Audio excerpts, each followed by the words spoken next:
Hello भाई लोग। तो स्वागत है आपका हमारे अपने चैनल सिंप्लीफाइड साइंस बाय आकाश में। तो देखो, आज तक हमने 4 वीडियोस को अपलोड किया है। जिन लोगों ने मुझ पे ट्रस्ट किया, अपने चैनल को सब्सक्राइब किया, उनके लिए थैंक यू। और बाकी लोग जो चैनल को देख रहे हैं लेकिन सब्सक्राइब नहीं कर रहे हैं, उनके लिए प्लीज़ सब्सक्राइब करो। और जिनको इस वीडियोस की ज़रूरत होगी उनको ज़रूर शेयर करिए। तो चलिए आज बढ़ते हैं हमारे टॉपिक की तरफ। ओके, तो देखो, ये चीज को तो आपने काफी बार नोटिस किया होगा कि जब भी हम किसी, समझ लो एक ग्लास भरा हुआ है पानी से, उसमें अगर हम कोई एक पेंसिल डालते हैं तो पेंसिल हमें थोड़ी सी मुड़ी हुई दिखाई देती है। मतलब समझ लो, अगर ये मैं पेन इसमें डालता हूं तो पेन हमें थोड़ा मुड़ा हुआ दिखाई देगा, और फिर से उसको अगर हम बाहर निकालते हैं तो फिर से वो एज इट इज ही हमको दिखाई देता है। तो ये क्यों होता है? या फिर समझ लो दूसरी एक बात होती है कि जब हम समझ लो स्विमिंग के लिए जाते हैं, तो स्विमिंग के टाइम पे क्या होता है, हमें ऐसा लगता है कि जो स्विमिंग पूल का जो डेप्थ है वो इतना ज्यादा नहीं है, तो हम जंप तो कर देते हैं, लेकिन बाद में क्या होता है, वहां पर हम डूबने लग जाते हैं। मतलब क्या, तो वहां पर डेप्थ जो हमें दिखाई दी थी उतनी डेप्थ वहां पर नहीं है। तो यहाँ पर क्या होता है कि हमें उसकी डेप्थ कुछ अलग दिखाई देती है, मतलब उसकी डेप्थ कम होती है, कम लगती है, लेकिन होती ज्यादा है। तो ये जो चीज होती है, या फिर एक और चीज होती है कि समझ लो अगर हम किसी चीज पर कोई काज, मतलब समझ लो एक कुछ लिखावट है, उस पर अगर हम कोई एक ग्लास स्लैब रखते हैं, तो ग्लास स्लैब की वजह से वो जो चीज होती है या फिर वो जो लेटर्स होते हैं वो हमें थोड़े से ऊपर की तरफ, मतलब ऊपर की सतह पर थोड़े से उभरे हुए दिखाई देते हैं। तो ये सारे जो फेनोमेनन होते हैं वो होते हैं लाइट के खास फेनोमेनन की वजह से, जिसको कहा जाता है रिफ्रैक्शन ऑफ लाइट।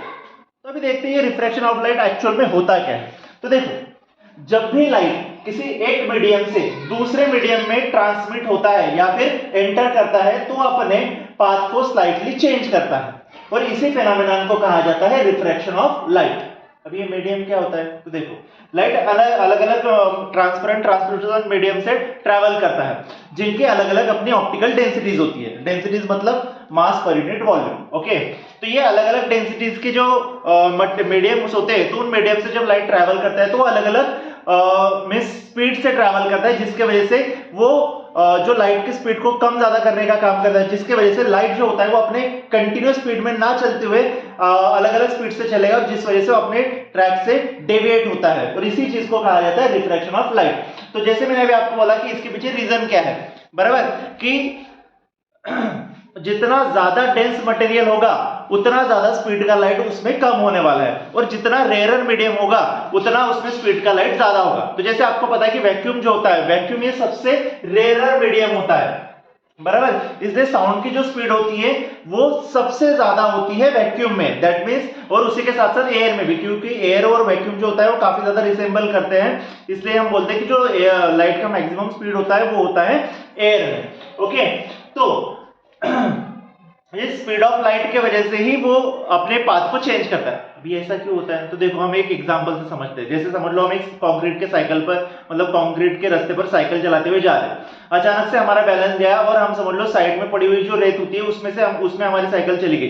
तो क्या होता है, जैसे ही साइकिल वहां पर एंटर करती है वैसे ही हमारे जो हैंडल होता है वो मतलब डेविएट हो जाता है या फिर अपने डायरेक्शन को चेंज कर देता है। सेम वही बात होती है जब कोई रे ऑफ लाइट एक मीडियम से ट्रैवल कर रहा है जिसकी एक अलग डेंसिटी है, बराबर, मतलब समझ लो एयर से आ रहा है, बराबर, तो एयर की डेंसिटी मिनिमम होती है, तो उस टाइम पे उसके लिए जो सतह होती है या फिर वो जो मीडियम होता है वो साफ होता है, बराबर, तो इसलिए वो एक ट्रैक से चलते हुए आ रहा है। लेकिन जैसे ही वो दूसरे मीडियम में एंटर करेगा तो उस टाइम पे क्या होगा, उस मीडियम की डेंसिटी चेंज होने की वजह से वो अपने डायरेक्शन को चेंज करता है। और यही होता है इस लाइट के रे के साथ में, कि जब वो एक मीडियम से दूसरे मीडियम में ट्रैवल करेगा तब वो अपने पाथ को चेंज करता है। देखो, अगर ray of light rare medium, rare मतलब जिसकी डेंसिटी कम हो, बराबर, और डेंसर मतलब जिसकी डेंसिटी ज्यादा है, मतलब समझ लो यहां पर हम ले सकते हैं कि ये एक एयर मीडियम है, और दूसरा समझ लो हम कंसीडर कर सकते हैं कि एक कोई ग्लास मीडियम है। तो समझ लो अगर एयर मीडियम से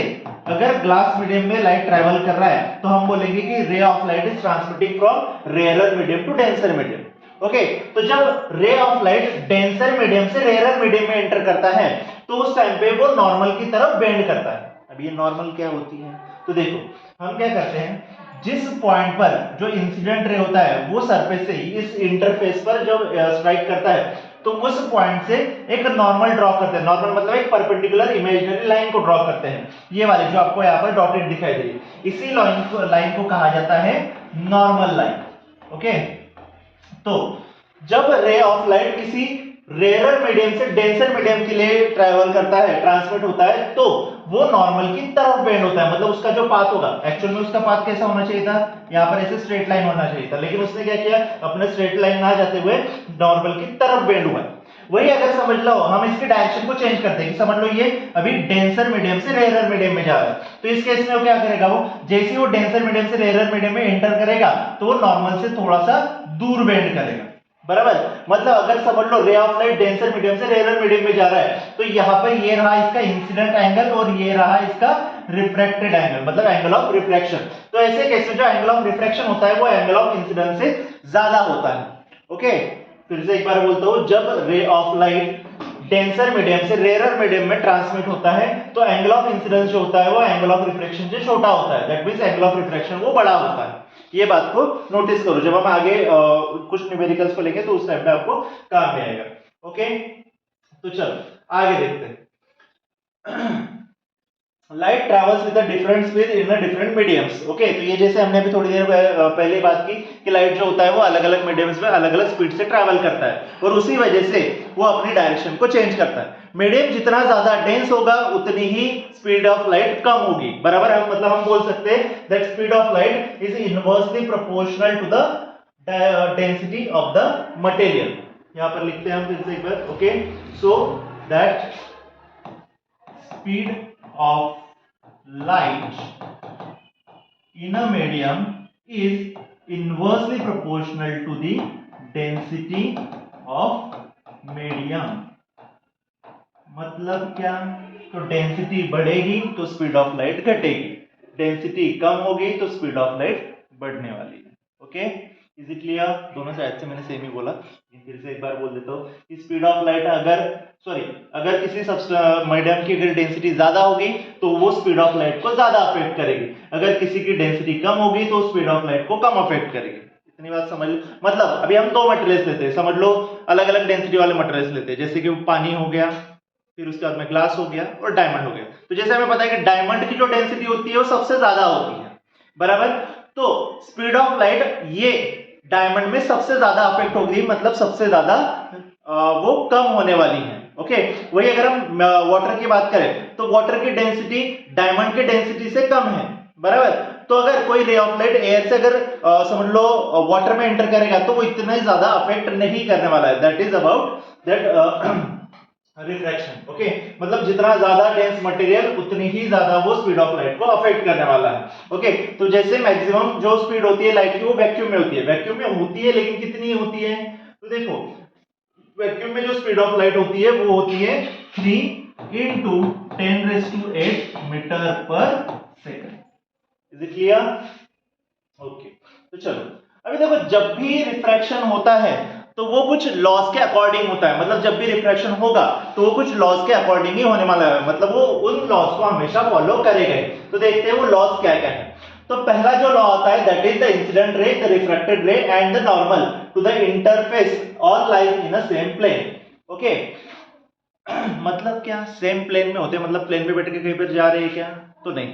प्लेन में मतलब वो होते हैं एक सरफेस पे। एक सरफेस पे मतलब क्या, तो समझ लो अगर हम कंसीडर करें कि ये एक्स एक्सिस है और यहाँ पर एक वाई एक्सिस है और यहाँ पर एक कोई इंसिडेंट रे आ रहा है। ओके, तो ये एक्स वाई एक्सिस में मूव करते हुए आ रहा है, तो ये जो मूवमेंट होगी उसकी, इसको हम बोलेंगे मोशन इन अ प्लेन। अब ये अगर समझ लो ये रे ऐसा आ रहा है और यहाँ पर अगर डिवाइड करके वो इधर चला जाएगा तो ये आगे आपका जेड एक्सिस है यहाँ पर। बराबर, तो हम बोलेंगे कि ये भी 3 डायमेंशनल मोशन होगी। तो यहाँ पर ऐसा नहीं होता है। अगर समझ लो रे, इंसिडेंट रे अगर एक्स वाई एक्सिस में आ रहा है तो रिफ्रैक्ट होकर भी एक्स वाई एक्सिस में ही ट्रैवल करेगा। ऐसा नहीं होगा कि रिफ्रैक्ट होकर वो थर्ड एक्सिस में इंटरफेयर कर रहा है। ओके, तो जिस एक्सिस में जो प्लेन में वो आएगा उसी प्लेन में वो रिफ्रैक्ट भी होगा। इसलिए हम बोलते हैं कि incident ray, reflected ray and normal all lies in a same plane. Okay, देख प्लेन मतलब इन शॉर्ट हम बोलते हैं कि प्लेन मतलब क्या होता है, तो एक सरफेस पर होते हैं। क्या होते हैं, एक सरफेस पर होते हैं, या फिर हम बोल सकते हैं कि एक 2 डायमेंशन में होते हैं। Okay, clear? ओके, तो चलो अभी सेकंड लॉ की तरफ बढ़ते हैं। सेकंड लॉ जो कि काफी ज्यादा इंपॉर्टेंट भी होता है, इसके बारे में आपको स्टेटमेंट पूछा भी जाता है। तो देखो ये जो सेकंड लॉ की खोज थी वो एक फेमस साइंटिस्ट ने किया था जिनका नाम था स्नेल्स। ओके, तो उनके ऑनर में ही इस लॉ को नाम दिया गया Snell's law of refraction. Okay, काफी बार पूछा जाता है आपको क्वेश्चन भी कि state the Snell's law of refraction. तो इन्होंने किसके बारे में बताया था? तो इन्होंने हमें रिलेशन बताया था about the relation between the angle of incidence and angle of refraction। तो इन्होंने बताया क्या था? तो देखो अगर हम समझ लो एक कोई भी गिवन पेयर ऑफ मीडिया लेते हैं, मतलब कोई भी एक पर्टिकुलर मीडियम की पेयर लेते हैं, जैसे कि ग्लास वाटर एयर, या फिर एयर ग्लास, या फिर ग्लास डायमंड, ऐसी कोई भी एक पर्टिकुलर पेयर लेते हैं और उनके अगर हम एंगल ऑफ इंसिडेंस और एंगल ऑफ रिफ्रैक्शन को अगर हम स्टडी करते हैं तो हमें एक स्पेसिफिक उनका रेशियो मिलता है कि हमेशा उसके sine angle of incidence to the sine angle of refraction, इनका जो रेशियो आता है वो हमेशा कांस्टेंट ही आएगा। मतलब क्या? तो देखो अगर समझ लो यहां पर एंगल ऑफ इंसिडेंस 30 डिग्री आ रहा है, बराबर, तो उसका एंगल ऑफ रिफ्रैक्शन कुछ समझ लो उसके रिस्पेक्ट में कुछ आ रहा है, और इसका अगर समझ लो जो रेशियो आ रहा है वो 1.2 आ रहा है। ओके, तो नेक्स्ट टाइम अगर समझ लो हम यहाँ पर एंगल ऑफ इंसिडेंस 40 डिग्री लेते हैं, तो यहाँ पर एंगल ऑफ रिफ्रैक्शन उतना ही आएगा कि इनका रेशियो भी 1.2 ही रहेगा। मतलब किसी एक पर्टिकुलर प्लेयर, जैसे कि समझ लो ग्लास, हम बस एग्जांपल ले, ग्लास और डायमंड, ये समझ लो हमने पेयर ली हुई है। मतलब क्या? तो समझ लो ग्लास से लाइट रे जो है वो डायमंड में एंटर कर रहा है। ओके, तो यहाँ पर हम ग्लास के लिए जो एंगल ऑफ इंसिडेंस है वो समझ लो 30 डिग्री है, और यहाँ पर उसके रिस्पेक्ट में कुछ तो भी ये एंगल बन रहा है। ओके, समझ लो 24 डिग्री, तो ये 1.2 समझ लो, बस ऐसा ऐसा इसका तो आंसर अलग आ रहा है, मैं बस एग्जांपल ले रहा हूं। ओके, तो इनका रेशियो समझ लो 1.2 आया। यहां पर अगर समझ लो अभी हमने एंगल ऑफ इंसिडेंस चेंज किया, समझ लो 35 डिग्री, तो यहां पर जो आने वाला एंगल ऑफ रिफ्रैक्शन होगा वो इतना ही रहेगा कि उन दोनों का रेशियो 1.2 ही आए। ओके, तो हमेशा ये जो रेशियो रहता है वो एक कांस्टेंट रेशियो ही रहेगा for any given pair of media. मतलब कोई भी गिवन पेयर ऑफ मीडिया रहेगा तो उसके लिए ये रेशियो हमेशा कांस्टेंट ही रहेगा। ओके, जैसे कि अगर हम बात करें तो एयर या फिर एयर और जो वाटर होता है उसका जो रेशियो आता है वो हमेशा आता है 1.3। मतलब क्या? तो यहां पर आप साइन एंगल ऑफ इंसिडेंस कितना भी लो, उसके लिए एंगल ऑफ रिफ्रैक्शन इतना ही आएगा कि उनका रेशियो 1.3 ही आए। Okay, is it clear? Okay, चलो देखते फिर आगे। ओके, यहां तक समझ में आया? तो साइन का तो स्नेल्स लॉ का स्टेटमेंट आपका क्या आता है? The ratio of sine of angle of incidence to the sine of angle of refraction is always constant for any given pair of medium. अभी देखो ये जो कांस्टेंट आता है, ये कांस्टेंट को कहा जाता है refractive index of the medium. Okay, refractive index को आप इस तरीके से भी डिफाइन कर सकते हो, that the ratio of sin of angle of incidence to the sin of angle of refraction is constant for any given pair of medium। okay, and that constant is called as refractive index of the medium। लेकिन वो कौन से आने वाले medium का कि जिसमें refract हो रहा है उस मीडियम का। तो ये जो लाइट जिस मीडियम में रिफ्रैक्ट हो रहा है उसका रिफ्रैक्टिव इंडेक्स हमें यहाँ पर बताता है। क्लियर? ओके, अभी रिफ्रैक्टिव इंडेक्स हमें एक बात और बताता है कि कोई लाइट किसी मीडियम में कितना डेविएट कर पाता है। ओके, मतलब समझ लो एयर से तो वो स्ट्रेट लाइन ट्रैवल करते हुए आ रहा है, लेकिन अगर समझ लो एक मीडियम में ट्रैवल कर रहा है, मतलब ट्रांसमिट हो रहा है, तो वो लाइट या फिर वो मीडियम उस लाइट के पाथ को कितना डेविएट कर पाएगा, तो उसकी जो बेंडिंग एबिलिटी होती है, तो उस बेंडिंग एबिलिटी को भी हमें रिफ्रैक्टिव इंडेक्स हमें बताता है। मतलब समझ लो अगर किसी का रिफ्रैक्टिव इंडेक्स है 1.3, ओके, किसी दूसरे मीडियम का रिफ्रैक्टिव इंडेक्स है 1.5, किसी दूसरे मीडियम का रिफ्रैक्टिव इंडेक्स है 2.5। ओके, तो ये जो सब रहेंगे तो इनके रिफ्रैक्टिव इंडेक्स अलग अलग है। मतलब यहाँ पर अगर समझ लो वही रे ऑफ लाइट अगर 1.3 में 1.3 रिफ्रैक्टिव इंडेक्स वाले मीडियम में एंटर करेगा तो वो रे ऑफ लाइट को कम डेविएट करेगा। यहाँ पर अगर वो 1.5 वाले मीडियम में एंटर करेगा तो थोड़ा सा उससे ज्यादा डेविएट करेगा। अगर 2.4 में जाएगा तो इन दोनों से और भी ज्यादा डेविएट करेगा। तो जितना ज्यादा उसका रिफ्रैक्टिव इंडेक्स उतना ही ज्यादा उसकी bending ability of light. Okay, चलो आई होप कि आपको समझ में आ रहा होगा। तो चलो आगे बढ़ते हैं। अभी इस पे बेस्ट आपको न्यूमेरिकल भी पूछे जाते हैं कभी कभी। ओके, मतलब देखो पूछा गया तो एकदम बेसिक सा न्यूमेरिकल पूछा जाएगा इन स्नेल्स लॉ पर, इतना एडवांस इसमें नहीं पूछा जाता है। जब आप 11th 12th में जाओगे तो उस टाइम पे इस पे बेस्ट काफी सारे न्यूमेरिकल आ सकते हैं। ओके, तो यहाँ पर क्वेश्चन दिया गया है if the angle of incidence is 25 degree and the angle of refraction is 32 degree तो find the refractive index of the medium. अभी देखो एंगल ऑफ इंसिडेंस 25 डिग्री है और एंगल ऑफ रिफ्रैक्शन 32 डिग्री है, इसका मतलब क्या हो गया कि यहाँ पर एंगल ऑफ रिफ्रैक्शन जो है वो एंगल ऑफ इंसिडेंस से ज्यादा है। तो सिंपल सी बात है कि वो डेंसर मीडियम से रेयर मीडियम में ट्रैवल कर रहा होगा। हमने अभी थोड़ी देर पहले पढ़ा था ना कि अगर समझ लो रे ऑफ लाइट अगर समझ लो रेयर मीडियम से डेंसर मीडियम में ट्रैवल करता है तो उसका एंगल ऑफ रिफ्रैक्शन या एंगल ऑफ इंसिडेंस से छोटा होता है। वही रे अगर समझ लो डेंसर मीडियम से रेयर मीडियम में ट्रैवल करता है तो उसका angle of incidence angle of refraction से छोटा होता है। तो यहाँ पर ये आ रहा है आपका 25 डिग्री और ये आ रहा है आपका 32 डिग्री। मतलब यहाँ पर सिंपल सी बात है कि ये रेयर मीडियम से डेंसर मीडियम में ट्रैवल कर रहा है। ओके, तो यही आपको दिए इतना कुछ नेसेसरी नहीं था लेकिन हमने बस डिस्कस कर लिया। ओके, तो यहाँ पर एंगल ऑफ इंसिडेंस दिया हुआ है, एंगल ऑफ रिफ्रैक्शन दिया हुआ है। Already we are having the relation between the angle of incidence and angle of refraction. So what it is, so it is sin I upon sin R is always equals to constant and that constant is a refractive index of the medium। तो चलो यहाँ पर अब ये sign क्या होता है भाई साहब, तो साइन वैल्यूज। अभी देखो अगर कोई न्यूमेरिकल तो आप बोलोगे सर हमें तो साइन की वैल्यू निकालते आती नहीं, हमें तो सिर्फ एंगल ऑफ इंसिडेंस गिवन है, तो उसकी साइन वैल्यू क्या होगी। देखो अगर कोई न्यूमेरिकल आपको ऐसे पूछा जाता है तो यहाँ पर आपको sin 25 की वैल्यू sin 32 की वैल्यू ये गिवन होगी। ओके, जैसे हमने यहाँ पर लिखी हुई है। ओके, तो ये sin 25 की वैल्यू यहाँ पर है 0.4226 और नीचे दी गई है sin 32 की that is 0.5299। Okay, so mu is a symbol for refractive index. Mu use किया जा सकता है, एन यूज किया जा सकता है, तो दोनों भी सिंबल होते हैं रिफ्रैक्टिव इंडेक्स के लिए या फिर एक नोटेशन यूज किया जाता है रिफ्रैक्टिव इंडेक्स के लिए। ओके, तो इन दोनों का जो रेशियो आया दैट इज 0.8। अभी 0.8 एक से ज्यादा है कि कम है, बराबर। अभी ये रिफ्रैक्टिव इंडेक्स किसका निकला, ये ऊपर वाला मीडियम का, मतलब जो रिफ्रैक्टेड मीडियम है उसका रिफ्रैक्टिव इंडेक्स निकला। अभी सिंपल सी बात है 0.8 मतलब ये नीचे वाला जो है ये इससे ज्यादा डेंस है। अगर समझ लो ऊपर वाले की वैल्यू अगर 1 से ज्यादा होती तो हम समझते कि ऊपर वाला इससे ज्यादा डेंस है, लेकिन एक्चुअल में यहाँ पर वैल्यू क्या है तो 1 से कम है, बराबर। 1 से कम है मतलब ये रेयर है और ये उससे ज्यादा डेंस है।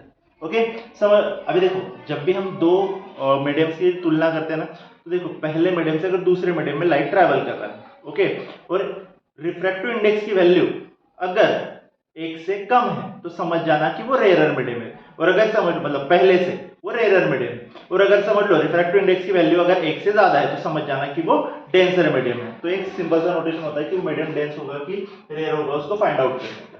ओके, आगे अभी देखो जैसे हमें पता है कि जब लाइट रे एक मीडियम से दूसरे मीडियम में ट्रैवल करता है तो अपने स्पीड ऑफ लाइट को भी चेंज करता है, बराबर। मतलब वहां पर अगर कोई रे एंटर करेगा तो अपने स्पीड को चेंज करने वाला है। क्लियर है। तो इस स्पीड ऑफ लाइट पे से भी हम रिफ्रैक्टिव इंडेक्स को फाइंड आउट कर सकते हैं। मतलब समझ लो एक जो रे ऑफ लाइट है वो पहले मीडियम में जहां पर उसकी समझ लो स्पीड ऑफ लाइट है x, वहां से वो किसी दूसरे मीडियम में ट्रैवल कर रहा है जहां पर उसकी स्पीड ऑफ लाइट है y। ओके, तो यहाँ पर स्पीड ऑफ लाइट वेरी हो रही है, मतलब चेंज हो रही है। तो इस बेसिस पर भी हम रिफ्रैक्टिव इंडेक्स को फाइंड आउट कर सकते हैं। मतलब समझ लो अभी हम पहले बात करेंगे कि कोई एक रे है जो एयर मीडियम से किसी डेंसर मीडियम में ट्रैवल कर रहा है या फिर वैक्यूम से किसी डेंसर मीडियम में ट्रैवल कर रहा है, तो उस टाइम पे उसका रिफ्रैक्टिव इंडेक्स कैसे फाइंड आउट किया जा सकता है उस मीडियम का जिसमें वो रिफ्लेक्ट हो रहा है। तो इसके लिए हम यूज करते हैं एक formula and that is refractive index of the medium is equals to speed of light in vacuum or air to the speed of light in the specific medium। Okay, मतलब जिस मीडियम का हमें refractive index हमें निकालना है उसको। अभी हमने वैक्यूम या एयर ही क्यों लिया, तो देखो वैक्यूम में और एयर में स्पीड ऑफ लाइट जो होता है वो मैक्सिमम होता है, तो एज अ रेफरेंस हम यूज कर रहे हैं एयर को। ओके मतलब एयर का अगर रिफ्रैक्टिव इंडेक्स 1 है तो उसके अकॉर्डिंग किसी दूसरे मीडियम का रिफ्रैक्टिव इंडेक्स कितना हो सकता है वो हमें फाइंड आउट करना है। मतलब उसकी लाइट बेंडिंग एबिलिटी कितनी है या फिर उसकी स्पीड को डिक्रीज करने की एबिलिटी कितनी है, ये हम इस फॉर्मूला से फाइंड आउट करते हैं। अभी इसको नोटेशन फॉर्म में अगर हम लिखेंगे तो ये रहेगा n is equal to speed of light in vacuum को हम दिखाते हैं by the letter c and speed of light in a medium को हम दिखाते हैं v। Okay is it clear?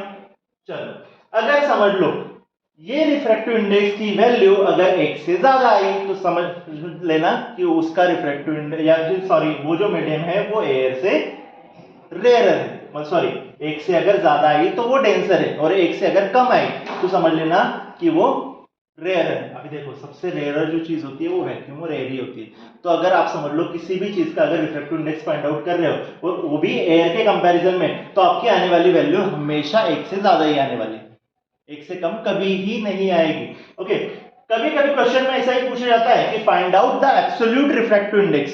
तो absolute refractive index means you are comparing its speed of light in vacuum, मतलब स्पीड ऑफ लाइट के comparison को आप कर रहे हो, स्पीड मतलब उस मीडियम में स्पीड ऑफ लाइट का कंपैरिजन आप कर रहे हो speed of light in a vacuum के साथ में, इतना ही वहां पर वो होता है। ओके तो चलो अभी ये वाले क्वेश्चन को सॉल्व करते हैं। यहां पर दिया गया है what is the refractive index of the medium in which the speed of light is 1.5 into 10⁸ metre per second.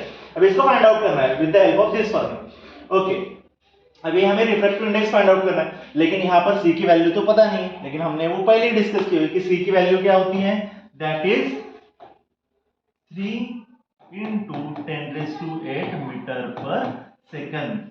ये वैल्यू कांस्टेंट रहेगी इसलिए याद कर लेना है। ओके तो चलो अभी speed of light find out करते हैं। तो पहला जैसे कि n is equal to c upon v। So n is equal to मतलब refractive index is equal to 3 into 10⁸ divided by यहाँ पर स्पीड कितनी है 1.5 into 10⁸ 10⁸ get cancel, n is equal to 1.5 से 3 को मल्टीप्लाई किया मतलब ये क्या डिवाइड किया तो आंसर आता है आपका 2। So refractive index of the medium is 2। लेकिन 2 क्या मीटर डिग्री सेल्सियस या क्या? तो देखो रिफ्रैक्टिव इंडेक्स जो है वो एक यूनिटलेस क्वांटिटी, ये यूनिटलेस क्वांटिटी की हो गई भाई। तो देखो अगर किसी भी कोई भी क्वांटिटी अगर कोई दो क्वांटिटीज का अगर रेशियो है, कोई भी एक स्पेसिफिक क्वांटिटी अगर किसी दो सेम क्वांटिटीज का अगर रेशियो है तो वो क्वांटिटी हमेशा यूनिटलेस होती है। मतलब अभी यहां पर देखो ये जो रिफ्रैक्टिव इंडेक्स है ये रिफ्रैक्टिव इंडेक्स दो सेम क्वांटिटीज मतलब यहां पर भी स्पीड है यहां पर भी स्पीड है बराबर, ऐसे सेम दो क्वांटिटीज का रेशियो है, इसलिए रिफ्रैक्टिव इंडेक्स जो होती है वो एक यूनिटलेस क्वांटिटी हो जाती है। और यही इसी के बारे में नहीं, अगर कोई भी क्वांटिटी अगर समझ लो कोई दो सेम क्वांटिटीज का रेशियो है तो वो हमेशा यूनिटलेस ही क्वांटिटी रहेगी। फॉर एग्जांपल जैसे हमने पिछले साल पढ़ा हुआ है रिलेटिव डेंसिटी का फॉर्मूला क्या होता है, that density of water to the density of substance. Handwriting को थोड़ा सा निगलेक्ट कर दो भाई साहब, बहुत खराब हैंड राइटिंग आ रही है, मेरे को पता है पहले से ही खराब है, इसमें उसके बारे में भी बहुत सुना है। ओके तो रिफ्रैक्टिव अभी यहाँ पर रिलेटिव डेंसिटी भी क्या है, डेंसिटी ऑफ वाटर और डेंसिटी ऑफ सब्सटेंस, मतलब दोनों भी डेंसिटीज का ही रेशियो है। तो यहाँ पर ये क्या रहेगी, ये भी एक यूनिटलेस क्वांटिटी रहेगी। ओके आगे चल के आपको और एक क्वांटिटी आता है that is the strain. Strain भी एक दो सेम क्वांटिटीज का रेशियो आता है, मतलब change in dimension upon original dimension, तो भी एक यूनिटलेस क्वांटिटी होती है। तो देखो जितनी भी यूनिटलेस क्वांटिटीज होंगी उनका अगर रेशियो निकाला जाए तो उसे कहा जाता है एक यूनिटलेस क्वांटिटी। कभी कभी यहाँ पर एमसीक्यू में भी पूछा जाता है what is the SI unit for refractive index, और नीचे कोई दिया होता है नन ऑफ दिस एक ऑप्शन दिया होता है, तो हम कुछ ना कुछ ठोक के आ जाते हैं, तो वैसा नहीं करना है भाई। रिफ्रैक्टिव इंडेक्स हमेशा से ही एक यूनिटलेस क्वांटिटी रही है तो उसको यूनिटलेस ही लिखकर आना है। Okay so that's it for today. I hope you guys like the means आप सभी को ये वीडियो काफ़ी अच्छा लगा होगा। अगर अच्छा लगा है तो लाइक करो, शेयर करो, सब्सक्राइब करो। Thank you.